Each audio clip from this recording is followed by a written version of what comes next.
welcome, namaste. Welcome to the down dog tutorial. So in this video I'm going to give you some tips and hints, just a bit of fine-tuning for your downward facing dog, or if it's your first downward facing dog, a good introduction to down dog to really establish the foundation. Enjoy. Here we go.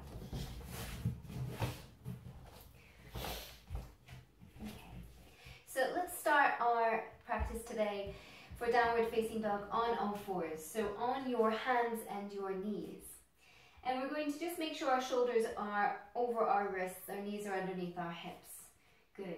So we're going to tuck our toes, and the way we get into down dog is also as important as being in down dog. So really be mindful, take your time in this. So first, spread your fingers nice and wide so that the weight can transfer across the whole hand rather than just bearing down on your wrists. Spread your fingers, feel that your knuckles are against the mat. Really press the backs of your fingertips against the mat. And then the same thing with the balls of your feet. Make sure that the balls of your feet, the backs of your toes are in strong contact, firm to the floor. And then we're going to begin to roll first the outer edges of our arms, so the shoulders, the head of your arm bones. So they're going to roll outwards, away from your neck. When you do that, there's a tendency to want to drop and hang in your joints. So as you roll the arms out and away from the neck, you're going to squeeze the arms together. You should feel really strong now. The arms should feel really engaged and integrated. Keeping that, start to shift your hips back towards your heels. Keeping that, press into your hands, press into the balls of your feet, lift your knees up off of the floor. Drop your head so your gaze is towards your legs. And then take a moment here. First, just bend out through your legs, bending one knee at a time. Make sure your downward facing dog isn't too short. Sometimes we get so caught up that the heels are on the floor and we shorten our downward facing dog. Equally, make sure that you're not too long in your downward facing dog, so it's more of a half down dog and a half plank pose. You want to be about one of your legs width apart from your hands and your legs. You want to feel that the spine is nice and long and the backs of your legs are long and lifted. And it's okay if the heels don't go to the floor. Again, let's start with the hands. Let's start with the base of our pose. Fingers are spread wide. Make sure that your knuckles aren't lifting off the floor. Make sure you're not all back into your heels of the hands. Push down into your fingers, down into the knuckles again. And then just a slight lift from the pad of your hand. Good. Just like almost like your hands were little suction cups and they were trying to lift up, but you're still grounding. You're still rooting down through the fingers, through the heels, but just a little lift through the palm, the pad of the hand. Good. Now pressing into the mat and feel that the floor was actually lifting back up into your hands so that you can work with the rebound from the ground. Pushing your hands into the ground, feel the ground coming back up to you. Again, those shoulders, roll the shoulders away from your ears and then squeeze the elbows into each other. Imagine that you had lemons underneath your armpits and you're trying to make lemonade. Squeeze those lemons underneath your armpits so that these larger muscles, your serratus anteriors, and the muscles of the back and around the shoulders engage more. Roll shoulders out away from the ears. Hug your elbows in. Keep pressing into your hands. Good. Now your neck. We tend to look at our hands to see what we're doing. Drop your neck. Look back towards your legs. We're moving to the legs now. So our legs at the moment, I'm just kind of hanging in the pose. I'm not doing any effort at all.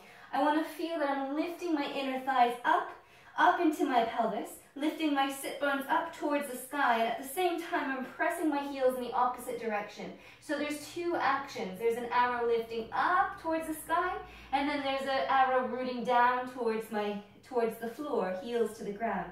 I want those two actions to happen at the same time. And I'm pushing my hands down and forward so that my ribs move back towards my thighs. My belly moves back towards my thighs. And then because I'm a little bit hyper-flexible in my back, I have to really make sure I pull my belly in, pull my ribs in. Can you see that difference? If I just relax and hang there, I can really get a big dip in my lower back. So I have to pull my lower belly in, make sure my ribs are engaged. So there's a lot of effort here, even though it just looks like I'm just hanging out. I'm pressing into my arms are squeezing in, they're nice and engaged. I can feel this all flexing here. And then I'm lifting my sit bones up, my inner thighs up, and I'm rooting my heels down. Nice strong downward facing dog. And I'm trying to breathe. So down dogs are really good to hold and to build warmth and heat in the body. Down dogs are really good for stretching your spine, for decompressing the vertebra. Down dogs are really good for stretching, obviously, the back of your legs. They're really good for opening Achilles tendon and calf muscles. They're also really good, and we never really think of it, but as opening our chest and shoulders, because we're drawing our ribs and belly back towards our thighs, so we're getting a nice shoulder opener. So those of you who have limited rotation of their arms up, taking their arms up, limited mobility of their arms up, then this downward facing dog is really good for you. If you cannot do downward facing dog, say your wrists are really aggravated one day, or something's happened and your practice has changed, you can do puppy dog instead. So rather than putting so much weight on your wrists, come down to your knees, walk your hands forward. So this is just going to give you that chest stretch we were just speaking of. Take your hands again in the same position, tracing that line from your middle finger to the outer edges of your shoulder. From there, you're just going to draw your hips back and your chest forward. Drop the forehead maybe down to the floor or just hover. You can be a little longer here.